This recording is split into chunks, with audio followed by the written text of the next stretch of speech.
এখন আমরা easy physics বই থেকে সমাধান করব চতুর্থ অধ্যায়ের অনুশীলনীর গাণিতিক সমস্যার সমাধান। তোমরা যারা এখনো ইজি ফিজিক্স বইটি সংগ্রহ করনি দ্রুত সংগ্রহ করে নাও। তো চলো আমরা প্রশ্নে চলে যাই। তো এইখানে আমাদের প্রথম যে প্রশ্নটা আছে, এখানে কি বলছে যে একটা বস্তুর উপর বিভিন্ন সময় বিভিন্ন বল প্রয়োগ করার কারণে তার বেগের পরিবর্তন হয় এবং সেটি উদ্দীপকের এই চিত্রে দেখানো হয়েছে। ও এ, এ বি, বি সি এবং সিডি এর মধ্যে কখন পজিটিভ কাজ এবং কখন নেগেটিভ কাজ বা কখন শূন্য কাজ হবে। তো কাজের যে সূত্র আমরা থেকে জানি যে কাজ W is equal two F into S. তো এফ মানে হচ্ছে গিয়ে বল, তো বলের সূত্র এফ ইজ ইকুয়াল টু আমরা কি জানি এম ইন্টু এ। এফ এর পরিবর্তে এম এ লিখলাম আর এই এসটা এর মতো রেখে দিছি। অর্থাৎ কাজ কিভাবে পাওয়া যাবে? কাজ পাওয়া যাবে যে ভর, ত্বরণ আর সরণ এই তিনটা গুণ করে, ভর, ত্বরণ এবং সরণ।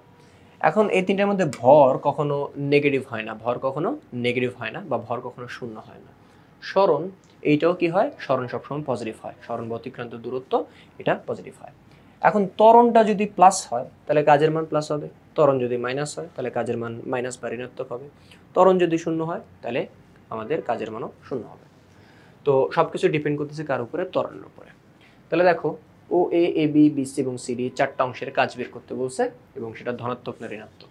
এখন কাজ যে বের করতে বলছে, এখন এখানে হচ্ছে দেখো যে এইখানে আমাদের কিন্তু টাইমের ভ্যালু দেওয়া নাই, সময়ের ভ্যালু দেওয়া নাই, বেগের হচ্ছে ভ্যালু দেওয়া নাই। তো এখন সেটা হচ্ছে কীভাবে হচ্ছে করবো। দেখো ও এ অংশে এখানে কিছু কি সময় যত বাড়তেছে সাথে সাথে কি হচ্ছে বেগও কিন্তু বাড়তেছে। এখানে বেগের মান এখানে বেগের মানটা একটু বাড়ছে, ওয়াই অক্ষ বরাবর উপর দিকে যেতেছে, এখানে বেগের মানটা একটু বাড়ছে, এখানে বেগের মানটা আরও বাড়ছে। তাহলে ও এ অংশে বেগটা বাড়তেছে। তো যদি বেগ বৃদ্ধি পায় তখন ত্বরণটা কীরকম হয় দেখো। তো মনে করো ও এ অংশে আমাদের কোনো বস্তুর আদি বেগ ছিল 0 মিটার পার সেকেন্ড এবং কিছুক্ষণ পরে তার বেগ হয়েছে let's say 10 metre per second এবং এতে সময় লাগছে মনে করো 4 সেকেন্ড, কথার কথা 4 সেকেন্ড সময় লাগছে। তাহলে এইখানে আমাদের ত্বরণটা কত আসে? ত্বরণের সূত্র আমরা জানি ভি মাইনাস ইউ বাই টি। তাহলে 10 মাইনাস 0 বাই 4, এখানে কত আসে? 2.5 মিটার পার সেকেন্ড স্কোয়ার। তার মানে হচ্ছে গিয়ে এখানে ত্বরণটা হচ্ছে কত? এখানে ত্বরণটা হচ্ছে গিয়ে পজিটিভ। হ্যাঁ, ত্বরণের হচ্ছে মানটা কীরকম? এখানে পজিটিভ। তো ত্বরণ যদি পজিটিভ হয় তাহলে আমরা যদি হচ্ছে গিয়ে এই সূত্র হচ্ছে বসাই এম এ এস, ভর ইন্টু ত্বরণ ইন্টু সরণ।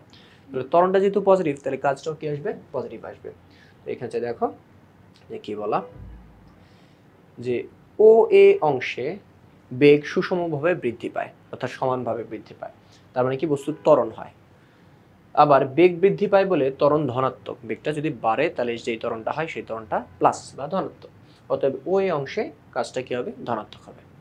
এরপরে আসো যে বিসি অংশে, বিসি না এ বি অংশে, যে এ থেকে বিতে দেখো এখানে বেগের মানটা বাড়েও নাই কমেও না, মানে বেগের মানটা বাড়তেছে না কমতেছে না, বেগের মানটা সমান আছে। তো বেগের মান যদি সমান থাকে তাহলে সে আমরা বলতে পারি সেটা সমবেগে চলতেছে। আর সমবেগে চলমান কোনো বস্তুর ত্বরণ থাকে না, অর্থাৎ ত্বরণ শূন্য হয়। কেন? কারণ আমরা যদি ত্বরণের সূত্র ভি মাইনাস ইউ বাই টি ওটা সে করি, সেখানে ভি এর মান যত ইউ এর মান তত। দেখো এখানে ভি এর মান যত আসবে ইউ এর মানও কি তত। So V minus U divide by T, এই সূত্রে যদি ভি এর মান যত হবে ইউ এর মানও যদি ততই হয় তাহলে সেই কত আমাদের ত্বরণটাও কত আসবে? শূন্য আসবে। তো ত্বরণ যদি শূন্য হয়, এখন এইখানে তুমি যদি এর মানটা শূন্য বসাও, এম ইন্টু শূন্য ইন্টু এস, তাহলে কাজের মানটা কি হয়ে যাবে? শূন্য হয়ে যাবে। তাহলে এখানে সে দেখো যে একই কথা সে লেখা আছে যে এ বি অংশে দেখা যায় যে বেগ একই থাকে, এ বি অংশে বেগ একই থাকে, অর্থাৎ এ বি অংশে কোনো ত্বরণ নাই, অর্থাৎ ত্বরণ শূন্য। ফলে এ বি অংশে কোনো কাজ হয় না, অর্থাৎ কাজটা কীরকম? শূন্য হয়। এরপর হচ্ছে কি আমরা আসি বিসি অংশে। বিসি অংশে যে দেখো সময় যত ডান দিকে যেতেছে, মানে সময় যত বাড়তেছে বেগটা কি আস্তে আস্তে নিচের দিকে আসতেছে, ওয়াই অক্ষ বরাবর নিচে আসতেছে। তো বেগের মান কমতেছে এখানে। তো বেগের মান যদি কমে তাহলে ত্বরণের মানটা হয় নেগেটিভ। হ্যাঁ, ত্বরণের মানটা কীরকম হয়? নেগেটিভ। যেমন এইখানে দেখো আমরা এগুলোকে চেঞ্জ যদি চেক করে দিই, তো মনে করো আমাদের বস্তুটা 10 মিটার পার সেকেন্ড বেগ নিয়ে চলতেছিল, কিছুক্ষণ পরে তার বেগটা হয়ে যায় 2 মিটার পার সেকেন্ড, বেগটা কমতেছে এবং সময় লাগে মনে করো মোটামুটি কত, এখানে 4 সেকেন্ড লাগতেছে। ওকে, 4 সেকেন্ড, আবার 2 সেকেন্ড দিতে পারো, 2 সেকেন্ড, যে কোনো একটা সে ভ্যালু ধরে নিলাম। তো এখন যদি আমরা ত্বরণের সূত্রে যদি বসাই, ভি এর মান কত? 2, ইউ এর মান হচ্ছে 10 আর টাইমের মান হচ্ছে কত? 2 সেকেন্ড। এখন কত আসবে? -8/2। তাহলে ত্বরণটা কত আসে? -4 metre per second square, 4 metre per second square. তাহলে এইখানে বেগ যদি হচ্ছে কমে তাহলে ত্বরণটা কীরকম আসে? দেখো ত্বরণটা আসে মাইনাস বা নেগেটিভ। আর ত্বরণ যদি হচ্ছে মাইনাস হয়, যে ত্বরণ এর মান যদি হচ্ছে মাইনাস হয়, তখন হচ্ছে কি আমাদের কাজের মানটাও কি আসবে? মাইনাস আসবে। ভরের মান মনে করো 2 কেজি, এ হচ্ছে কি কত? -4 পেলা, এস মনে করছে 10 মিটার, ভ্যালু বসাও, দেখো কাজের মানটা কি আসে? মাইনাসে আসে। তাহলে বিসি অংশে কাজের মানটা ঋণাত্মক। এখানে হচ্ছে দেখো যে বিসি অংশে কাজের মানটা ঋণাত্মক। এই যে বিসি অংশে বেগ সুষমভাবে হ্রাস পায়, অর্থাৎ বস্তুর মন্দন হয়, অর্থাৎ ত্বরণের মান ঋণাত্মক, কিন্তু সরণ আগের দিকেই ঘটে। মানে কোন একটা হচ্ছে গাড়িকে ব্রেক করলা, তো ব্রেক করলে কি গাড়িটা সামনের দিকে আগে যেদিকে যেতেছিল ওই দিকে কিন্তু যেতেছে, হ্যাঁ। তাই হচ্ছে কি হবে? ত্বরণ যেহেতু ঋণাত্মক, এখানে কাজের মানটাও কি ঋণাত্মক আসবে। লাস্ট হচ্ছে গিয়ে সিডি অংশে আসি, হ্যাঁ। সিডি অংশে এখানে দেখো আমরা বিসি থেকে একটু চিন্তা করবো। বিতে বেগ মনে করো কিছু একটা ছিল, এখান থেকে বেগটা আস্তে আস্তে কমতে কমতে সিতে যখন আসছে তখন বেগের মানটা কি? 0। বেগের মানটা 0। এরপরে বেগের মানটা নিচের দিকে আসতেছে। বেগের মান নিচের দিকে আসতেছে মানে কি? বেগের মানটা ঋণাত্মক হইতেছে। তো বেগের মান ঋণাত্মক মানে কি? গাড়িটা উল্টা দিকে যাওয়া শুরু করছে, গাড়িটা উল্টা দিকে যাওয়া শুরু করছে। এটা যদি আমি একটু বোর্ডে দেখি তাহলে ব্যাপারটা এরকম দাঁড়াবে। মনে কর হচ্ছে কি এই হচ্ছে কি আমাদের গাড়ি, ঠিক আছে। ওর একটা বেগ ছিল মনে করো 10 মিটার পার সেকেন্ড। এখান থেকে গাড়িটা ব্রেক করছে। সো ব্রেক করলে এর বেগের মানটা আস্তে আস্তে কমতে কমতে এইখানে যখন হচ্ছে কি আসবে, তখন যে কি আসবে? ওর বেগের মানটা হচ্ছে কত হয়ে যাবে? 0 মিটার পার সেকেন্ড। তাহলে এইটা হচ্ছে কিন্তু আমাদের বিসি অংশের কাহিনীটা বর্ণনা করলাম, যে এখান থেকে সিতে আসলো 0 হয়েছে, এই পর্যন্ত হচ্ছে কত? বিসিতে আসছে। এখন কি করছে? এরপরে বেগের মানটা বাড়তেছে, বাট উল্টা দিকে বাড়তেছে, হ্যাঁ। বেগের মানটা কি হইতেছে গিয়ে, যে দেখো এখানে বেগের মানটা বাড়তেছে কিন্তু উল্টা দিকে বাড়তেছে। তো এটা হচ্ছে 0, যে কত? -1 -2 মাইনাস, এই যে এখানে হচ্ছে কত? -1, এখানে মনে করো বেগের -2 -3, এরকম করে বেগের মানটা -1 2 3 এরকম করে বাড়তেছে। যেহেতু মাইনাস আছে তার মানে কি? বেগ যেহেতু ভেক্টর রাশি, তো ভেক্টর রাশিতে মাইনাস আছে মানে কি? এটা উল্টা দিকে চলতেছে। তো এখন হচ্ছে গিয়ে আমাদের গাড়িটা কি করবে? উল্টা দিকে চলা শুরু করবে, এই দিকে চলা শুরু করবে, ঠিক আছে। তখন তার বেগের মানটা 0 থেকে 2 4 6 8 এরকম করতে করতে মনে করে এখানে আসার পরে তার বেগের মানটা কত? 20 মিটার পার সেকেন্ড হয়েছে, ঠিক আছে। এখানে হচ্ছে কত? 0, এখানে হচ্ছে কত? -20। এখন যেহেতু আমরা উল্টা দিক নিয়ে ফেলছি তাই এখানে একটা মাইনাস দেওয়া যাবে না। তাহলে এখন হচ্ছে দেখো, এখন যদি আমরা ত্বরণটা যদি হিসাব করি, তাহলে ত্বরণের মান হচ্ছে কত? ভি। এটা কি শেষ বেগ ভি, আর এটা কি? এই যে এখানে হচ্ছে কত? বি সি শেষ হয়েছে, এখানে কত? সি ডি, হ্যাঁ। এটা বি, সি অংশটা হচ্ছে কত? C D. যেহেতু বেগ হচ্ছে গিয়ে উল্টা দিকে বাড়তেছে তাই হচ্ছে কত? এই যে উল্টা দিকে গেছে, সি ডি। তাহলে এইখানে হচ্ছে গিয়ে সি ডিতে, সি থেকে শুরু হয়েছে তাহলে এটা আদি বেগ, আর এখানে শেষ হয়েছে তাহলে এটা শেষ বেগ। তাহলে V minus U by T, V এর মান হচ্ছে কত? 20, ইউ এর মান হচ্ছে কত? 0 ডিভাইড বাই টি। মনে করো এখানে টাইম লাগছে লেটস সে 5 সেকেন্ড লাগছে, তাহলে এখানে হচ্ছে ত্বরণটা হচ্ছে কত হবে? 4 মিটার পার সেকেন্ড স্কোয়ার। তাহলে এখানে ত্বরণের মানটা কীরকম? প্লাস। তো ত্বরণের মান প্লাস এবং হচ্ছে গিয়ে কি সরণটা হচ্ছে কি একই দিকে হচ্ছে, ত্বরণ যেদিকে সরণটা কি একই দিকে। তো ত্বরণ এবং সরণ যেহেতু হচ্ছে কি একই দিকে, হ্যাঁ, বা ত্বরণের মানটা যেহেতু হচ্ছে কি প্লাস, তাহলে আমরা হচ্ছে বলতে পারি যে কি বলতে পারি? যে আমরা এটা হচ্ছে বলতে পারি যে আমাদের এখানে কাজের মানটা কীরকম আসছে? কাজের মানটা ধনাত্মক আসছে, কাজের মানটা ধনাত্মক আসছে। ওকে, এই পাশে যে সিডি অংশে বেগ পূর্বের দিকের বিপরীত দিকে বেগ বৃদ্ধি পায়, অর্থাৎ বিপরীত দিকে সুষম ধনাত্মক ত্বরণে বস্তুটা চলতে থাকে, তাই সরণও বিপরীত দিকেই ঘটে। মানে মোট কথা হচ্ছে গিয়ে বস্তুর ত্বরণের দিক এবং সরণের দিক একই। তো হচ্ছে গিয়ে এখানে বল এবং সরণের দিকেও একই, ত্বরণের দিক আর বলের দিক একই থাকে। তো বলের দিক এবং ত্বরণের দিক সরণের দিক যেদিকে, বলের দিক সরণের দিক একই দিকে, মানে বল এবং সরণ একই দিকে আছে। যেহেতু বল এবং সরণ একই দিকে আছে, সো বলা যায় কাজটা এখানে পজিটিভ। বা অত কাহিনী কিচ্ছা বাদ, তুমি জাস্ট একটু বলতে পারো যেহেতু ত্বরণের মানটা পজিটিভ আসছে ওইখানে, তো কাজটাও এখানে কি আসবে? পজিটিভ বা ধনাত্মক হবে। তো এরপরে থেকে আমরা পরের প্রশ্নে চলে যাই। পরের প্রশ্নে কি বলছে? যে 50 কেজি ভরের একটি মেয়ে 10 সেকেন্ডে সিঁড়ি বেয়ে 5 মিটার উপরে উঠেছে, সে কতটুকু কাজ করেছে এবং তার ক্ষমতা কত? এখানে কি বলছে? যে ভর এম কত? 50 কেজি, তারপর হচ্ছে গিয়ে কতটুকু উপরে উঠছে? এইচ, এইচ ইজ কত? এইচ ইজ ইকুয়াল টু হচ্ছে কত? 5 মিটার, আর জি এর মান হচ্ছে তোমরা জানো 9.8 মিটার পার সেকেন্ড স্কোয়ার। তো এখন বলছে কি তার ক্ষমতা কত, আর টাইমটা হচ্ছে কত বলছিল? 10 সেকেন্ড বলছে। তো ক্ষমতার সূত্র আমরা জানি W/T, অথবা এটা বলতে পারো mgh/t। তো এখন এখানে সবগুলো ভ্যালু বসে দেবো। এম এর মান 50, জি এর মান 9.8, এইচ এর মান হচ্ছে 5, আর টাইমের মান হচ্ছে কত? 10। তো এখানে যদি হিসাব করি তাহলে সে ভ্যালু আসে কত? 245 ওয়াট। এখানে জুল আসবে না, এখানে হচ্ছে গিয়ে আমাদের ইয়ার মানটা হবে হচ্ছে গিয়ে ওয়াট। আমাদের ক্ষমতার যে একক, ক্ষমতার একক হচ্ছে গিয়ে ওয়াট, তো জুলটা ভুলে চলে আসছে। আচ্ছা, তো এই গেল হচ্ছে গিয়ে আমাদের সেকেন্ড প্রশ্ন। এবার হচ্ছে গিয়ে আমরা 3 নম্বর প্রশ্নে চলে আসি। 3 নম্বর প্রশ্নতে আমাকে কি জিজ্ঞেস করছে আমাদেরকে? যে 5 কেজি ভরের একটা স্থির বস্তুর উপর 10 সেকেন্ড একটি বল প্রয়োগ করার পর তার গতিশক্তি হলো 500 জুল। তার গতিশক্তি 500 জুল। কি পরিমাণ বল প্রয়োগ করা হয়েছিল? বল চাইছে, হ্যাঁ।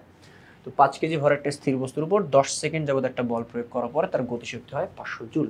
তো কি পরিমাণ বল প্রয়োগ করা হয়েছে? তো এখন দেখো যে যেইটা চাইছে, মানে বল যেটা থেকে চাইছে, আমাদের কাছে চাইছে কি বল। তো দেখো, তো বল বের করার সূত্র তুমি কি জানো? একটাই সূত্র জানো, যে বল এফ ইজ ইকুয়াল কত, এম ইন্টু এ। ভর লাগবে আর ত্বরণ লাগবে। তো এখানে প্রশ্নে কিন্তু তোমাকে হচ্ছে গিয়ে ভরটা বলে দিছে, এই যে 5 কেজি ভর, এম এর ভ্যালু বলে দিছে। তো তুমি হচ্ছে কি এখানে এম জানো, এম তুমি জানো, এর মানটা জানো না। তো এর মানটা যদি সম্ভব তুমি বের করতে পারো, তারপরে এখানে বসালে কি তুমি বলের মানটা পেয়ে যাবে। কারণ এ বের করতে গিয়ে দেখতেছো এর যে সূত্র ভি মাইনাস ইউ বাই টি। এখানে হচ্ছে গিয়ে দেখো তোমার কি কি লাগবে, ভি লাগবে, শেষ বেগ লাগবে, আদি বেগ ইউ লাগবে, আর টাইম লাগবে। তো দেখো এগুলো তোমার কাছে দেওয়া আছে কিনা। স্থির বস্তু তার মানে হচ্ছে কি বস্তুটা শুরুতে থেমেছিল, মানে তার বেগটা হচ্ছে কত, 0, অর্থাৎ আমরা ইউ জেনে গেছি, ইউ এর মান 0। 10 সেকেন্ড টাইম জেনে গেছি, হ্যাঁ। 10 সেকেন্ড বল প্রয়োগ করার পর তার গতিশক্তি হচ্ছে কত, 500 জুল। তার মানে এখানে ভি বেগের মানটা হচ্ছে কি নাই। তো এখন হচ্ছে গিয়ে এখানে যদি তাকাও, দেখো এফ বের করতে গিয়ে আমাদের লাগতেছে এ বের করতে গিয়ে দেখতেছি ভি, বেগ নাই। ওকে, তো হচ্ছে গিয়ে বেগটা আগে বের করতে হবে। এখন কি বলছে যে 10 সেকেন্ড পরে গতিশক্তি হচ্ছে কত, গতিশক্তি ই কে, এটা কত হইছে 500 জুল। 10 সেকেন্ড পরের গতিশক্তি। তাহলে 10 সেকেন্ড পরের গতিশক্তির সূত্র কি আসবে, হাফ এম ইন্টু 10 সেকেন্ড পরের যে বেগ তার স্কোয়ার। গতিশক্তির সূত্র কি, হাফ এম বি স্কোয়ার। তাহলে 10 সেকেন্ডের পরে গতিশক্তি 500, তাহলে 10 সেকেন্ডের পরে গতিশক্তির সূত্র কি আসবে, হাফ ইন্টু এম ইন্টু 10 সেকেন্ডের পরের যে বেগটা সেই বেগের স্কোয়ার। তাহলে এটা ইকুয়াল টু কত আসে, 500। এখান থেকে আমরা সবগুলোকে ওই পাশে পাঠিয়ে দিয়ে বেগের মানটা হচ্ছে পেয়ে যাব। বেগের মান হচ্ছে গিয়ে বেগের মান পাইলে হচ্ছে কত, আমরা এই যে এই সূত্রে বসায় দিয়ে এ বের করতে পারবো, এ বের করতে পারলে হচ্ছে কত, এফ বের করতে পারবো। ওকে, তাহলে সবার আগে আমাদেরকে ইকের সূত্র থেকে বেগটা বের করতে হবে। তাহলে এখানে হচ্ছে দেখো কি কি দেওয়া ছিল, গতিশক্তি টি 500 জুল, তোমরা ইকেও ইউজ করতে পারো, টিও ইউজ করতে পারো, অসুবিধা নেই, একই জিনিস। ভর হচ্ছে কত, এম, বেগটাকে বের করতে হবে ভি। তাহলে সেই গতিশক্তির সূত্র কি, T is equal to half M V square. গতিশক্তি টি এর ভ্যালু হচ্ছে বলেছে 500, হাফ এম এর মান 5, ভি স্কোয়ার, এখানে বেগটা বের করতে হবে। সো 2 এখানে ভাগ ছিল, এই পাশে এসে গুণ হয়ে যাবে, 5 গুণ ছিল এই পাশে এসে ভাগ হয়ে যাবে, ভাগ হলে নিচে বসে। তাহলে ভি স্কোয়ার যেগুলো পাবো 500 ইন্টু 2 ডিভাইড বাই 5, এই যে এরকম। তো এরপর হচ্ছে কি আমাদের বেগের মান লাগবে। তো স্কোয়ারটাকে এই পাশে পাঠিয়ে দিলে টোটাল ভ্যালু আসে 10√2। বেগের মানটা আমরা পেয়ে গেছি, মানে 10 সেকেন্ড পরে যে বেগটা হয় অর্থাৎ শেষ বেগ ভি, এটা আমরা পেয়ে গেছি কত, 10√2 মিটার পার সেকেন্ড। এখন হচ্ছে কি আমাদের এ বের করতে হবে। তো আমরা যদি এ বের করতে চাই, তাহলে হচ্ছে গিয়ে কত, এর যে সূত্রটা V is equal to U plus AT, এই সূত্র আর হচ্ছে গিয়ে আমাদের এই যে এই সূত্রটা, দুটো কিন্তু একই সূত্র, হ্যাঁ। এইটা আর এইটা কিন্তু একই সূত্র, কারণ এই সূত্র থেকে ওই সূত্রটা আসে। দেখো কিভাবে, ঠিক যদি এই পাশে পাঠিয়ে দাও যে কত আসে এটি, এর পাশে কত থাকে ভি মাইনাস ইউ, পরে মাইনাস ইউ কে পাশে পাঠিয়ে দাও, তাহলে প্লাস ইউ হয়ে যাবে, U plus AT is equal to কত ভি, বা finally V is equal to U plus AT. তো কি বুঝাতে চাইতেছি যে V is equal to U plus AT আর A is equal to V minus U by T, একই সূত্র। তো এইটাই বা এইটাই যে কোনো একটাতে তুমি বেগের মান হচ্ছে কি বসালেই তোমরা কি পেয়ে যাবা, ত্বরণ পেয়ে যাবা। তো বেগের মান হচ্ছে বসেছি 10√2, ইউর মান 0, এর মান তো বের করবো, টাইম কত 10। তারপর সে ক্যালকুলেট করে বা এই যে এই মেইন যে সূত্রটা, এটাতে বেগের মান বসাবে, ইউর মান বসাবে, টি এর মান বসাবা, বসালে কি তোমরা ত্বরণ পেয়ে যাবা। ত্বরণটা হচ্ছে কত বাবা, √2 মিটার পার সেকেন্ড স্কোয়ার, হ্যাঁ, √2 মিটার পার সেকেন্ড স্কোয়ার। এখন হচ্ছে কত, আমরা এ পেয়ে গেছি, আমাদের ফাইনালি জিজ্ঞেস করছিল যে বলের মানটা কত হবে। তো বলের মানটা হচ্ছে কত আসবে, যে বল এফ যেগুলো কত, এম ইন্টু এ। এম কত ছিল 5 কেজি, আর এ মাত্র কত বেশি, √2। তাহলে হচ্ছে ফাইনালি কত আসে 5√2, যেটা হচ্ছে ক্যালকুলেট করলে কত আসে 7.07 নিউটন। এরপরের যে প্রশ্নটা, এই প্রশ্নটা কপি করার একটা প্রশ্ন। এখানে হচ্ছে কি বলা আছে, যে একটি কপি কলের এক পাশে 10 কেজি, এই যে এখানে 10 কেজি এবং অন্য পাশে 5 কেজি ভরের দুটি বস্তুকে ঠিক 5 মিটার উপরে, ভূমি থেকে 5 মিটার উপরে স্থির অবস্থায় ধরে রাখা হয়েছে। তুমি বস্তু দুটিকে ছেড়ে দিলে, তখন 10 কেজি ভরটি নিচের দিকে নামবে এবং 5 কেজি ভরটি উপরের দিকে উঠতে শুরু করবে। তো যখন 10 কেজি ভরের বস্তুটা এই যে যেখানে ধরে রাখছিলা ওইখান থেকে 10 কেজি ভরের বস্তুটা যখন 1 মিটার নিচে নামলো, তখন 5 কেজি ভরটিও তখন 1 মিটার উপরে উঠে গেছে, হ্যাঁ। দেখো এটা হচ্ছে গিয়ে তুমি এখানে হচ্ছে গিয়ে শক্ত করে ধরে রাখছো, ছেড়ে দিলে এটা নিচে নামবে, আর এটা কি, এটা নিচে নামলে ওর টানে ও উপরে উঠতে শুরু করবে। তো ভারী বস্তুটা যতটুকু নিচে নামবে, হালকা বস্তুটা ঠিক ততটুকুই উপরে উঠবে। এটা পুরোটা একটা সিস্টেম। প্রথম বস্তু যতখানি নিচে নামে দ্বিতীয় বস্তু ততখানি উপরে ওঠে। প্রথম বস্তুর বেগ যত হয় দ্বিতীয় বস্তুর বেগ ততই হয়। কপি কলের প্রথম বস্তুর বেগ যত হয় দ্বিতীয় বস্তুর বেগ তত হয়। প্রথম বস্তুর ত্বরণ যত হয় দ্বিতীয় বস্তুর ত্বরণও তত হয়। প্রথম বস্তু যতটুকু নিচে নামে দ্বিতীয় বস্তু ততটুকুই উপরে ওঠে। তো এখন এই সব ইনফরমেশন বলার পরে আমাদেরকে বলছে যে এ যখন 1 মিটার নিচে নেমে গেছে তখন হচ্ছে গিয়ে আর 5 কেজি ভরটা যখন 1 মিটার উপরে উঠে গেছে তখন হচ্ছে গিয়ে দুইটা বস্তুর বেগ কত হবে, দুইটা বস্তুর বেগ কত হবে। তো এখন হচ্ছে গিয়ে এর জন্য হচ্ছে গিয়ে আমরা একটু বোর্ডে চলে আসবো। তো বোর্ডে আসার পরে এখানে দেখো যে কি হয়েছে কাহিনীটা, যে এখানে হচ্ছে গিয়ে কপি কল চলে দিছি, এখানে হচ্ছে কত 5 কেজি ভরের বস্তু আর এখানে হচ্ছে কত 10 কেজি ভরের বস্তু। ওকে, আচ্ছা এখন দেখো যে এই 5 কেজি ভরের বস্তুর ওজনটা কোন দিকে কাজ করবে, নিচের দিকে কাজ করবে।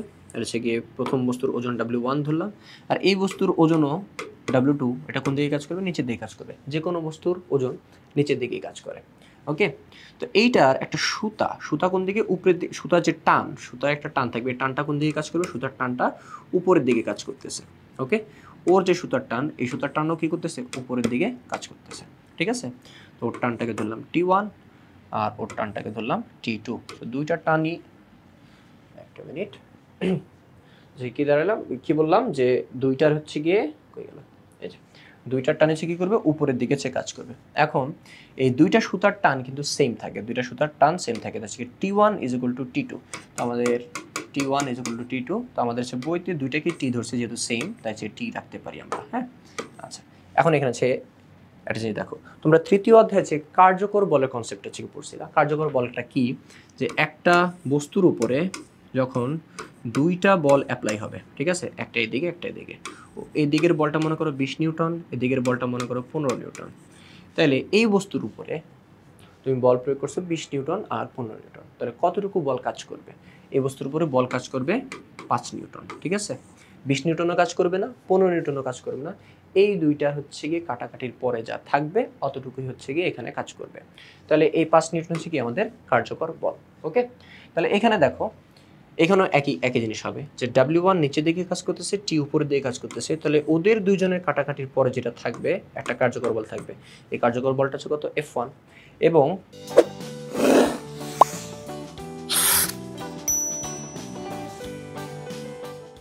দ্বিতীয় বস্তুটার এইখানে ওদের দুজনের কাটাকাটির পরে যা থাকবে সেটা হচ্ছে কত, F2। কেন কাটাকাটি হবে, একটা বল ওজন নিচের দিকে কাজ করতেছে, একটা বল টান উপরের দিকে কাজ করতেছে। এইখানে ওজন নিচের দিকে, টানটা উপরের দিকে। ওকে, আচ্ছা এখন এইখান থেকে আমরা একটা ডিসিশনে আসতে পারি, সেটা হচ্ছে গিয়ে যে এই F1 যে মানটা আসবে, ঠিক আছে, F1টা কীভাবে আসবে, এই T এবং Wর মধ্যে, T এবং W1 এর মধ্যে বড় মান কোনটা দেখো তো।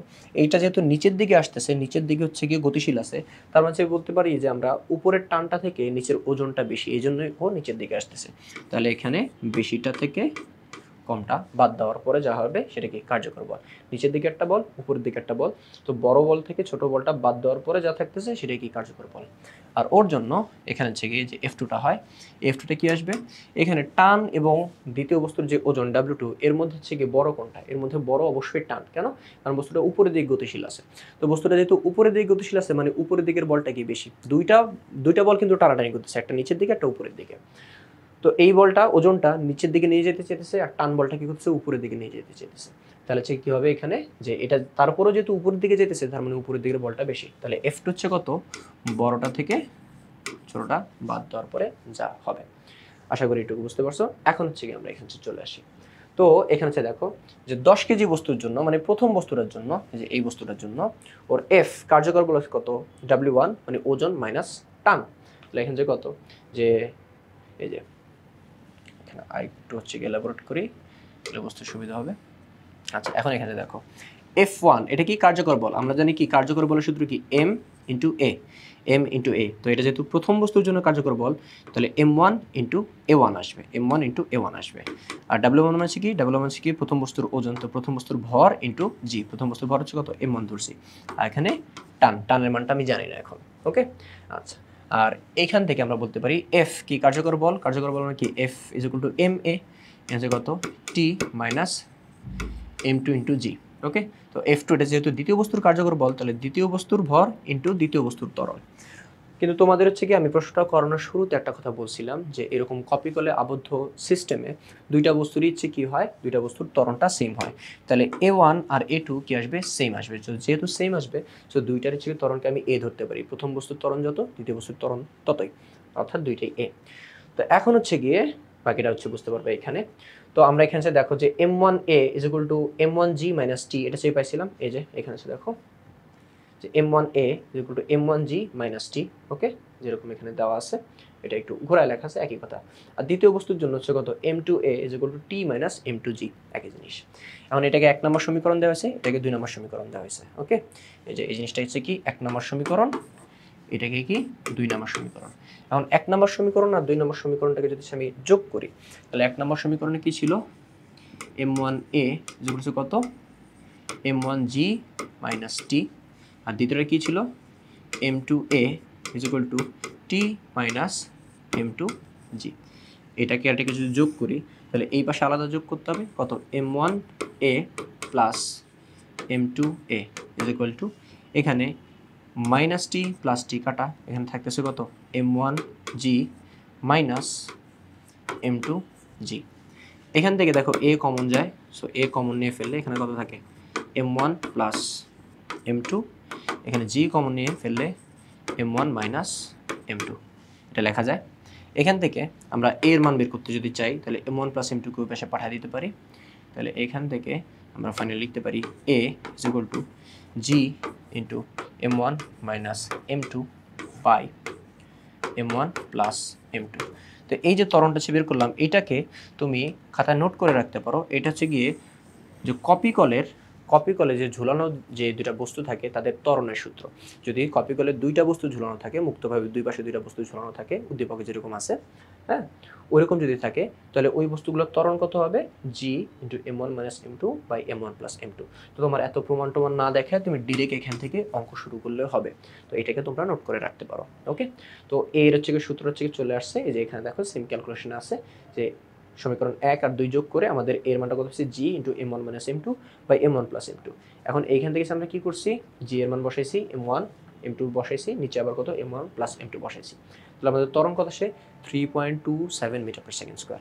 অর্থাৎ আমাদের যেই কপি কলে ঝোলানো যে দুটো বস্তু ছিল, এদেরকে যদি ছেড়ে দেওয়া হয়, ও নিচের দিকে নামবে, ও উপরের দিকে উঠবে।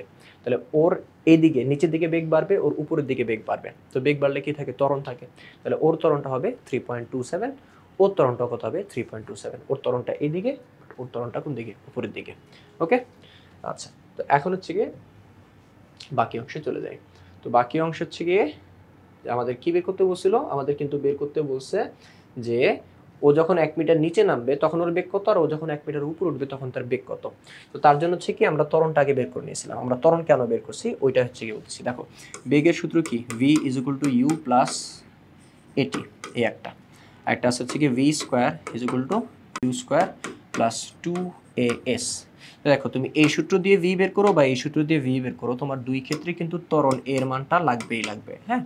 এখন অনেকে বলতে পারো যে স্যার এটা তো সে নিচের দিকে পড়তেছে আর এটা তো উপরের দিকে উঠতেছে, তাহলে হচ্ছে এটাকে আমি পরন্ত বস্তু এবং নিক্ষিপ্ত বস্তু সূত্র হচ্ছে লিখতে পারি না, মানে কি আমি এটাকে এভাবে লিখতে পারি না, v is equal two u plus gt, যেটা নিচে নামতেছে তার জন্য, আর যেটা উপরে উঠতেছে তার জন্য v is equal two u minus gt, অথবা v square is equal two u square plus 2gh, যেটা নিচে নামতেছে ওটার জন্য, আর যেটা উপরে উঠতেছে তার জন্য কি v square is equal two u square minus 2gh। এটা কি ইউজ করতে পারি কি না, যে না এটা তোমরা ইউজ করতে পারবা না। কেন ইউজ করতে পারবা না, কারণ এই সূত্রগুলা বিনা বাধায় পরন্ত বস্তুর জন্য। কিন্তু আমাদের যে উদ্দীপক আছে এইখানে যে কপি করলে দুইটা বস্তু যে ঝুলানো আছে, এরা কি বিনা বাধায় পড়তেছে নাকি, এরা বিনা বাধায় পড়তেছে না, মুক্তভাবে পড়তেছে না। সো মুক্তভাবে যদি কোনো বস্তু না পড়ে, হ্যাঁ, তখন হচ্ছে গিয়ে আমাদের এই সূত্রগুলো ইউজ করতে হয়। আর যদি মুক্তভাবে পড়ে বা মুক্তভাবে যদি উপরে যায়, তখন এই সূত্রগুলা, হ্যাঁ, বিনা বাধায় পরন্ত বস্তু বা বিনা বাধায় নিক্ষিপ্ত বস্তুর জন্য এই সূত্রগুলা। আর যদি হচ্ছে গিয়ে কোনো বাধা থাকে, বাধা থাকলে কি তখন আর ত্বরণটা জি অর্থাৎ 9.8 হবে না, তখন ত্বরণের মানটা ভ্যারি করবে, বাড়বে বা কমবে। আমাদের ত্বরণটা কত আসছিল 3.27, অর্থাৎ আমাদের এই সূত্রগুলাই ইউজ করতে হবে। তো আমাদের বেগ বের করতে বলছিল, তো বেগের জন্য হচ্ছে কি আমরা দেখতেছি কি ত্বরণটা আগে লাগবে, সেজন্য হচ্ছে আমরা কি করছি, আগে এখানে ত্বরণটা বের করে নিছি এই সূত্র দিয়ে। ওকে, আচ্ছা এখন ত্বরণ বের করে নিছি। ত্বরণ বের করার পরে, ত্বরণ যেহেতু এখন বের হয়ে গেছে, এখন হচ্ছে আমরা কি করব, যে 10 কেজি ভরের জন্য বস্তুটা যখন 1 মিটার নিচে নামে, অর্থাৎ 10 কেজি ভরের বস্তুটার সরণ যখন 1 মিটার হবে, তখন তার বেগটা হচ্ছে ধরলাম হচ্ছে কত, v1। তাহলে হচ্ছে গিয়ে v square is equal two u square plus 2as, এই সূত্র হচ্ছে হবে। হ্যাঁ, আচ্ছা এটা আমি একটু বোর্ডে দেখা দিই। তো দেখো আমাদের 10 কেজি ভরের যে বস্তুটা, ওর আদি বেগ কত ছিল, 0। হ্যাঁ, 10 কেজি অর্থাৎ প্রথম বস্তুটা। তারপর হচ্ছে কি এর ত্বরণটা কত পাইছি, 3.27। এর সরণ এস কত পাইছি, যে বলছে না 1 মিটার নিচে নামবে, তোমরা এটাকে অনেকে এইচ বলতে পারো, সমস্যা নেই, কিন্তু এইচ বলে যে হচ্ছে V square is equal to U square plus 2gh, ওই সূত্রটা ব্যবহার করা যাবে না। কেন? কারণ এটা পরন্ত বস্তু না। আচ্ছা এখন কি বের করতে বলছে, বেগ বের করতে বলছে, টাইমের ব্যাপারে কিছু বলে নাই। ওকে, তাহলে এখন এই ইনফরমেশনগুলো থাকলে আমাদের সূত্র কোনটা থেকে অ্যাপ্লাই হবে, V square is equal to U square plus 2as। Okay, এই সবগুলোকে 1 দিয়ে দিলাম যেহেতু এটা প্রথম বস্তুর বেলায়। তাহলে v1 square is equal two u1 square plus 2a1 s1। তো এখন হচ্ছে কত, v1 স্কোয়ার, u এর মান হচ্ছে কত, 0। এটা যেহেতু হচ্ছে গিয়ে স্থির অবস্থা থেকে হচ্ছে পড়া শুরু করছে, তাহলে স্থির কেন, যে তুমি ধরে রাখছিলে এই জন্য, প্লাস 2 এর মান হচ্ছে কত, 3.27 ইন্টু এস, তার অতিক্রান্ত দূরত্ব বা সরণ হচ্ছে কত, 1 মিটার। ওকে, তাহলে এইখান থেকে হচ্ছে কত, আমরা হচ্ছে v এর হচ্ছে মানটা হচ্ছে কত বাবা, যে 2 ইন্টু 3.27 ইন্টু 1, তাহলে আমাদের ভ্যালু যত আসে তত, আমাদের হচ্ছে ভ্যালু হচ্ছে কত আসে এখানে, 2.56 metre per second, 2.56 metre per second. এখন হচ্ছে গিয়ে দ্বিতীয় বস্তুটা, 5 কেজি ভরের বস্তু যখন 1 মিটার উপরে যায়, তখন তার বেগটা হচ্ছে কত, 2। এখন এটা তো আমরা 1 কেজি ভরের বস্তু, 10 কেজি ভরের বস্তু, অর্থাৎ প্রথম বস্তুর জন্য সেটা বের করে ফেলছি।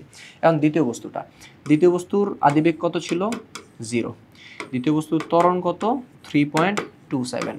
হ্যাঁ, আচ্ছা তারপর হচ্ছে গিয়ে দ্বিতীয় বস্তুর অতিক্রান্ত দূরত্ব এস, এটা হচ্ছে কত, এটা হচ্ছে কত, 1 মিটার। ওকে, এখন কি করতে হবে, দ্বিতীয় বস্তুর বেগটা বের করতে হবে। আচ্ছা তাহলে এখন এই ক্ষেত্রেও সূত্র যাবে, V square is equal to U square plus 2as। যেহেতু এটা দ্বিতীয় বস্তু, তাই সবগুলোতে হচ্ছে 2 দিয়ে দিলাম। ওকে, আচ্ছা এখন অনেক কিছু বলতে পারো যে এখানে কি আমি মাইনাস ইউজ করব না, কারণ প্রথম বস্তু নিচে আসতেছে আর দ্বিতীয় বস্তু তো উপরে যাইতেছে, সো দুইটা তো বিপরীত, আমরা জানি বিপরীত দিকে গেলে কি হয়, মাইনাস হয়। আচ্ছা এখন হচ্ছে কি একটা জিনিস খেয়াল করো, উদ্দীপক হচ্ছে ফেরত আসি, বড় বস্তুটা 10 কেজি ভরের বস্তুটা ও নামতেছে কোন দিকে, নিচের দিকে। ওকে, আর দ্বিতীয় যে বস্তুটা ও যেতেছে কোন দিকে, উপরের দিকে। তাহলে এখন ও যদি প্লাস হয় তাহলে তো ও হচ্ছে নেগেটিভ হবে। এখন দুইটাকে একসাথে চিন্তা না করে তুমি শুধু ওর দিকে চিন্তা করো, শুধু ওর কথা চিন্তা করো, যে নিচে নামতেছে ওর কথা চিন্তা করো। তাহলে মনে করছো তুমি একটা গাড়িকে এদিকে যেতে দেখছো, হ্যাঁ, তাহলে এই গাড়ির হচ্ছে গিয়ে তুমি লেটসে ত্বরণ বের করলা। এখন ওর এদিকে সে ত্বরণটা ঠিক হবে, তুমি v মাইনাস ইউ বাই টি ওটা হচ্ছে বের করছো, ত্বরণ বের করছো। এখন অপর একটা হচ্ছে গাড়ি মনে করছে এদিকে গেছে, এখন অপর একটা হচ্ছে গাড়ি, তুমি যদি হচ্ছে ত্বরণটা যদি বের করো, তাহলে তুমি যখন দেখছো তখন কি আদি বেগ, কিছুক্ষণ পরে যেটা দেখলা সেটা হচ্ছে শেষ বেগ, টাইমটা হচ্ছে দেখলা, তারপর সে কত ত্বরণের সূত্র হচ্ছে বসায় দিলা, ওইখানে কিন্তু তুমি ত্বরণটা হচ্ছে কি পাবা, প্লাসই পাবা, কারণ তুমি যখন দেখছো তখন কি আদি বেগ, তখন মনে করো 10 মিটার পার সেকেন্ড বেগে ছিল, 2 সেকেন্ড পরে গিয়ে দেখলা তার বেগটা হয়ে গেছে যে কত, 16 মিটার পার সেকেন্ড। তাহলে শেষ বেগ 16, আদি বেগ 10, টাইম কত, 2 সেকেন্ড। তাহলে হচ্ছে 16 V minus U by T, 16 minus 10 divide by 2 কত আসবে, কত হয়, 3 মিটার পার সেকেন্ড স্কোয়ার। হ্যাঁ, 3 মিটার পার সেকেন্ড স্কোয়ার হয়। তাহলে হচ্ছে গিয়ে দেখো, তো প্রথম গাড়ি যে ত্বরণটা তুমি বের করছো, যেটা এদিকে গেছে, ওর ত্বরণ তুমি আলাদা বের করছো, দ্বিতীয় গাড়ির ত্বরণটা কি তুমি আলাদা বের করছো। এখন তোমাকে যদি একসাথে বের করতে বলতাম যে প্রথম গাড়ির ত্বরণ যদি এত হয়, তাহলে প্রথম গাড়ির সাপেক্ষে দ্বিতীয়টা হচ্ছে কত, তখন প্রথম গাড়ি যদি এদিকে যায়, এটা যদি প্লাস হয়, তাহলে দ্বিতীয় গাড়ির চেয়ে ত্বরণটা কি আসবে, বিপরীত দিকে, সো মাইনাস। তুমি যদি ইন্ডিভিজুয়াল ধরো যে ও ওর মতো গেছে, ও ওর মতো গেছে, তুমি ওরটা আলাদা হিসাব করছো আর ওরটা কি আলাদা হিসাব করছো, তখন ওরটা আলাদা করে প্লাস, ওরটা আলাদা করে প্লাস, ঠিক আছে। আচ্ছা, তো এইখানে হচ্ছে কি সেম কাহিনীটা, ওর হিসাব পুরো আলাদা বের করছি, ওর হিসাব পুরো কি আলাদা বের করছি। আর তুমি যদি মাইনাস হিসাব করেও থাকো, আচ্ছা ধরো আগে আমরা হচ্ছে গিয়ে প্লাস হিসাবটা হচ্ছে বের করে ফেলি, ইউ এর মান হচ্ছে কত, 0, 0 উপর স্কোয়ার করলে 0 থাকে, 2 ইন্টু এর মান হচ্ছে এই ক্ষেত্রে কত, 3.27 ইন্টু এস কত, 1। ওকে, তাহলে হচ্ছে কত, v2, এখানে স্কোয়ারটা এই পাশে চলে আসবে, তাহলে এর ভ্যালুটা হচ্ছে কত আসবে, দ্বিতীয় যে বস্তুটা 5 কেজি ভরের বস্তুটা, ওর বেগটা হচ্ছে কত, 2.56 আসে। এখন তুমি যদি মাইনাস দিতা, তাহলে সে কি হতো, তুমি মাইনাস দিলে এইখানে প্লাসের পরিবর্তে কি আসতো, এখানে হচ্ছে মাইনাস আসতো, ঠিক আছে? তখন তুমি কি করতে, এখানে মাইনাস দিতা, তাহলে এখানে তোমার অ্যান্সারে কি চলে আসতো, মাইনাস চলে আসতো। তো বেগের মান মাইনাস দিয়ে কি বোঝায়, বেগের মান মাইনাস দিয়ে বলতে বোঝায় প্রথম বস্তুটা যেদিকে যেতেছিল দ্বিতীয় বস্তুটা তার উল্টা দিকে যেতেছে, তাই তো হয়েছে, প্রথম বস্তু নিচের দিকে আসতেছে তো দ্বিতীয় বস্তু উপরের দিকে যেতেছে। তো তুমি হচ্ছে কি চাইলে মাইনাস দিতেও পারো বা চাইলে নাও দিতে পারো, বাট বেস্ট প্র্যাকটিস হবে যে প্লাসটা দিয়ে হচ্ছে করা, হ্যাঁ প্লাসটা দিয়ে হচ্ছে করা। তো তোমাদের হচ্ছে কি শুরুতে হচ্ছে কি বলছিলাম আমি যে কপিকলের সিস্টেমে, পুরো সিস্টেমটার মধ্যে যে দুইটা বস্তু হচ্ছে কি থাকে, তাদের ত্বরণ, বেগ এবং সরণ তিনটা একই হয়, তিনটা একই হয়। কেন একই হয়, তুমি মনে করছো একটা ট্রেন হচ্ছে বগের কথা চিন্তা করো, প্রথম বগিটা যেই বেগে যায় লাস্টের বগিটা কিন্তু হচ্ছে কি সে একই বেগে যায়, কারণ কি একটার সাথে কানেক্টেড। সো এইখানে হচ্ছে কি সেম কাহিনী। তাহলে হচ্ছে কি আমাদের কোশ্চেন ছিল যে 10 কেজি ভরের বস্তুটা যখন 1 মিটার নিচে নামবে তখন তার বেগ কত, আর 5 কেজি ভরের বস্তুটা যখন 1 মিটার উপরে উঠবে তখন তার বেগ কত।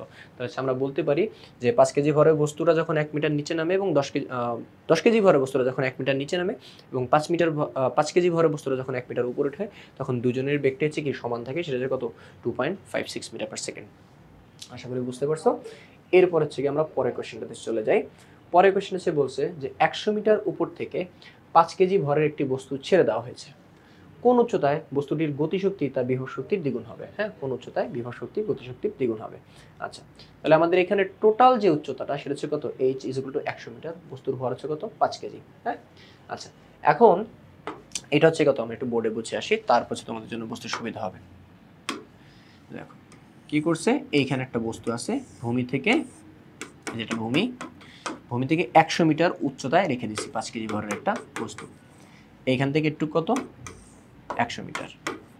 ওকে, তোমরা নিশ্চয়ই একটু কিছু জানো যে বস্তু যত নিচের দিকে পড়তে থাকবে তার বিভব শক্তি আস্তে আস্তে কমতে থাকবে, এবং নিচে পড়তে থাকলে তার বেগ বাড়ে, আর বেগ বাড়লে কি হবে, গতিশক্তি বাড়তে থাকবে। তাহলে মনে করো যে এইখানে যখন আছে তার বিভব শক্তি মনে করো 50, আর এখানে বস্তুটা যেহেতু স্থির অবস্থা আছে তার গতিশক্তি হচ্ছে কত, 0। এই পাশে হচ্ছে কত, আমরা গতিশক্তি লিখতেছি, এই পাশে হচ্ছে কত, আমরা বিভব শক্তি লিখতেছি। তো এইখান থেকে যখন সে একটু নিচে এখানে যখন আসছে তখন তার বিভব শক্তি মনে করো 30, আর গতিশক্তি কত, 20 হয়ে যাবে। এখানে যখন আসছে তখন মনে করো তার বিভব শক্তি 10 হয়ে গেছে, বাট গতিশক্তি হচ্ছে কত, 40 হয়ে গেছে। ওকে, এরকম দেখো আস্তে আস্তে নিচে নামতে থাকলে যখন এইখানে আসছে তখন তার বিভব শক্তি যত, তার তুলনায় গতিশক্তি কিন্তু 4 গুণ, গতিশক্তি কি 4 গুণ।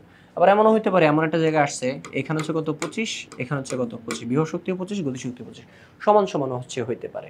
তাহলে গতিশক্তি বিভব শক্তির হচ্ছে কত, 4 গুণ হইতে পারে, 2 গুণ হইতে পারে, সমান হইতে পারে। বা এখানে যে দেখো যে এই যে এই পজিশনটাতে এইখানে বিভব শক্তি 30, এগুলো এক্সাম্পল হিসেবে ধরে নিচ্ছি, আর গতিশক্তি হচ্ছে কত, 20। তাহলে এখানে বিভব শক্তিটা গতিশক্তির কিন্তু প্রায় 1.5 গুণ। হ্যাঁ, আচ্ছা তো এখন ঘটনা যেটা হচ্ছে গিয়ে যে বিভব শক্তি গতিশক্তির 1.5 গুণ, 2 গুণ, 3 গুণ, 6 গুণ, 10 গুণ হইতে পারে। গতিশক্তি বিভব শক্তির 1.5 গুণ, 2 গুণ, 3 গুণ, অর্ধেক, 1/4 হইতে পারে, সমানও হইতে পারে। কারণ ঘটনা হচ্ছে কি আমাকে এখানে জিজ্ঞেস করছে যে কোন উচ্চতায় গতিশক্তি তার বিভব শক্তির দ্বিগুণ হবে, মানে গতিশক্তিটা বিভব শক্তির ডাবল হয়ে যাবে। তো গতিশক্তি বিভব শক্তির কোন উচ্চতায় ডাবল হবে এটা আমরা আগে থেকে জানি না। ওকে, আচ্ছা তো সে কি করব, আমরা যেহেতু জানি না যে কোন উচ্চতায় হবে, তো কোনো না কোনো একটা উচ্চতা তো হবে, তাই তো। তো ধরে নিলাম ভূমি থেকে কোনো একটা উচ্চতা, মনে করো এই জায়গায় আসলে কি হবে, গতিশক্তিটা বিভব শক্তির দ্বিগুণ হয়ে যাবে। তো এই উচ্চতাটা আমি কি আগে থেকে জানি, এর মান কত, 10 মিটার না 5 মিটার না 50 মিটার, তাই ধরে নিলাম একটু কত, এক্স মিটার, একটু কত, এক্স মিটার।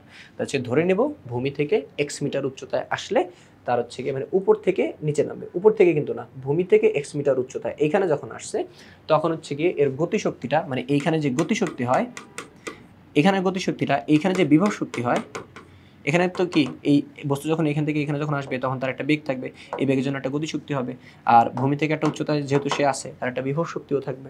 তাহলে এইখানে আসার পরে এইখানের গতিশক্তিটা এইখানের বিভব শক্তির ডাবল হবে। দেখো এইখানে যে বিভব শক্তি, সেই বিভব শক্তিটার সূত্র, যে বিভব শক্তি তুমি কিভাবে মাপবা, বিভব শক্তি ইপি এর সূত্র কি, এম জি এইচ। এই এইচ মানে হচ্ছে গিয়ে ভূমি থেকে উচ্চতা, এই এইচ মানে কি, ভূমি থেকে উচ্চতা। তো এখানে আমরা এইচ না বসায় ভূমি থেকে উচ্চতাটা বসাবো। তো ভূমি থেকে উচ্চতা হচ্ছে কত, ভূমি থেকে উচ্চতাটা হচ্ছে গিয়ে এই যে এখানে ভূমি থেকে উচ্চতাটা তুমি ধরেই নিছো, যে তুমি ধরে নিছো কত, এক্স, তাহলে এম জি ইন্টু এক্স এটা আসলো। ওকে, আর এখানে গতিশক্তি কত আসলো, গতিশক্তি হচ্ছে গিয়ে ই কে কত, half M V square, half M তুমি ভি স্কোয়ারটা হচ্ছে আলাদা এখানে হিসাব করতে পারো। ভি স্কোয়ার মানে কত ইউ স্কোয়ার প্লাস 2gh, এটা তো ভি স্কোয়ারের সূত্র তোমরা জানো, V square is equal to U square plus 2gh। মানে এই সূত্রের মধ্যে এই এইচ মানে হচ্ছে গিয়ে কোনো বস্তুর অতিক্রান্ত দূরত্ব, এইচ মানে কি বস্তুর অতিক্রান্ত দূরত্ব। তাহলে আমরা আমাদের বস্তু ছিল কোথায়, আমাদের বস্তু ছিল এই জায়গায়, আমরা গতিশক্তি মাপবো কোন জায়গায়, মাপতেছি এই জায়গায়, তাহলে আমাদের এই জায়গার বেগ লাগবে। তাহলে আমরা যে এইখানের বেগ, এই যে এইখানে বেগটা বের করতে চাইতেছি, তাহলে যেইখানে বেগ বের করব ওই পর্যন্ত অতিক্রান্ত দূরত্ব কত হয়। তাহলে বস্তু ছিল এইখানে, বস্তু আসছে কোথায়, বস্তু আসছে হচ্ছে গিয়ে এই জায়গায়, তাহলে এইখান থেকে এইখানে অতিক্রান্ত দূরত্বটা কত। দেখো এই টোটালটা কত ছিল, টোটালটা ছিল এইচ, একটু কত এক্স, তাহলে এটা কত এইচ থেকে এক্স বাদ দিলে যা থাকে, সো এটা হচ্ছে কত আসবে এইচ মাইনাস এক্স। তাহলে আমরা ভি স্কোয়ার যেগুলো কী পাবো, ইউ স্কোয়ার প্লাস 2gh না বসায় কী বসাবো, 2gh মাইনাস এক্স বসাবো। হ্যাঁ, এখানে তো আমরা প্রকাশ করার জন্য হচ্ছে গিয়ে এইচ লিখি, কিন্তু এইচ মানে হচ্ছে গিয়ে অতিক্রান্ত দূরত্ব। তাহলে হচ্ছে কত, আমরা এখানে কি লিখতে পারি, এই ভি স্কোয়ারের পরিবর্তে লিখতে পারি U square plus 2gh minus X. Okay, আচ্ছা, তো গতিশক্তি বিভব শক্তি পেয়ে গেছি। এখন হচ্ছে গিয়ে আমরা হচ্ছে কি বলছিলাম যে এইখানে যে গতিশক্তিটা, হ্যাঁ, যে ইকেটা, এখানের ইকে, এখানে কি আসবে যে ইপি বিভব শক্তি, এখানে বলছে যে কোথায় গতিশক্তি বিভব শক্তির দ্বিগুণ হবে, মানে গতিশক্তিটা বিভব শক্তির ডাবল হবে, মানে গতিশক্তিটা বিভব শক্তি এর ডাবল। আর তুমি যদি বুঝতে না পারো যার সাথে র আছে, তুমি তার সাথে এই ডাবল 2 গুণ 3 গুণ এগুলো বসাই দিবা। বলছে কি গতিশক্তি তার বিভব শক্তির, এই যে বিভব শক্তির রটা আছে কার সাথে, রটা আছে বিভব শক্তির সাথে, তো হচ্ছে ইপি এর সাথে বা বিভব শক্তির সাথে ডাবল গুণ করে দিবা। ঠিক আছে, তাহলে থেকে দেখো কি আসে, E K is equal to 2 into EP. তো এখানে যে দেখো এতক্ষণ আমরা যা করছি সব কিছু এখানে বলে দেওয়া আছে। ওকে, তো ই কে কত হাফ এম ভি স্কোয়ার, আর ইপি কত এম জি এক্স, আর হচ্ছে 2। ওকে, এখানে তো এখন সে দেখো এই হাফ এম ভি স্কোয়ার মানে কত U square plus 2g into H minus X. এখন এইখানে হচ্ছে গিয়ে ইউটা কই গেছে, ইউটা কোথাও যায় নাই, যে ইউ এর যে মান, বস্তু তো উপর থেকে পড়ছে, এখান থেকে পড়ছে তাই না, তো এখানে কি ছিল, বস্তুটা জিরো ছিল, বেগটা হচ্ছে কত ছিল না, তাহলে হচ্ছে এখানে ইউ এর মানটা হচ্ছে কত জিরো, জিরো স্কোয়ার কত zero, zero plus 2g into H minus x কত আসবে, এটাই আসবে 2g into x minus H minus x. তো এরপরে হচ্ছে গিয়ে আমরা বাকি অংশে চলে যায়, যে দেখো হচ্ছে ভি স্কোয়ার ইকুয়াল টু কত U square plus 2g into H minus X এর পরিবর্তে 2g into H minus x দিচ্ছি, কেন, কারণ ইউ স্কোয়ারের ভ্যালু হচ্ছে কি জিরো। তো এরপর হচ্ছে ওই পাশে 2 ইন্টু এম জি এক্স। এরপর হচ্ছে কি করছে, সে দেখো যে এরপরে যে কাজটা হচ্ছে কি হয়েছে এখানে, যে এই 2 আর ওই 2, এই যে এই 2 আর হচ্ছে গিয়ে এই 2, এটা হচ্ছে কাটাকাটি কিছু চলে গেছে, তাহলে এখানে কত থাকবে এম ইন্টু জি ইন্টু এইচ মাইনাস এক্স, এই যে, আর ওই পাশে 2 ইন্টু এম জি এক্স আগের মতো রয়ে গেছে। তো এরপরে হচ্ছে গিয়ে কি করব আমরা, যে এখানে দেখো যে এইখানের এম, এম কাটা, এইখানের এম আর এইখানের এম কাটাকাটি চলে যাবে, এখানে জি কাটাকাটি চলে যাবে, তাহলে এই পাশে থাকবে এইচ মাইনাস এক্স আর ওই পাশে 2 ইন্টু এক্স থেকে যাবে। ওকে, আচ্ছা, এখন এই মাইনাস এক্সকে যদি এই পাশে নিয়ে আসি তাহলে কত আসবে, 2x আর মাইনাস এক্স ওই পাশে কত প্লাস এক্স, 3x, তো 3x is equal two H, তাহলে 3x ইকুয়াল টু এইচ আসে, তো এক্স এর মান বের করে লাগবে, 3 কে ওই পাশে পাঠিয়ে দিব, তাহলে কত H by X, H by 3 চলে আসে, এইচ এর মান কত ছিল আমাদের 100 মিটার ছিল, সো 100/3 কত 33.33। তো আমরা শুরুতে ধরে নিয়েছিলাম যে ধরি ভূমি থেকে এক্স মিটার উচ্চতায় গতিশক্তি বিভব শক্তির দ্বিগুণ হবে, আর হিসেব করার পরে এই এক্স এর মানটা কত বেশি, এক্স এর মানটা বেশি, যে কত 33.33 মিটার, অর্থাৎ ভূমি থেকে 33.33 মিটার উচ্চতায় গতিশক্তিটা তার বিভব শক্তির দ্বিগুণ হবে। তো এই ছিল আমাদের চতুর্থ অধ্যায়ের অনুশীলনীর গাণিতিক প্রশ্নের সমাধান। তো এই ধরনের আরও সমাধান পেতে, অন্যান্য চ্যাপ্টারের গাণিতিক সমস্যার সমাধান বা সাধারণ প্রশ্নের সমাধান পেতে তোমাদের এখনই সংগ্রহ করে ফেলতে হবে ইজি ফিজিক্স বইটি। তো পরবর্তী পর্ব দেখার আমন্ত্রণ জানিয়ে এখানেই শেষ করছি।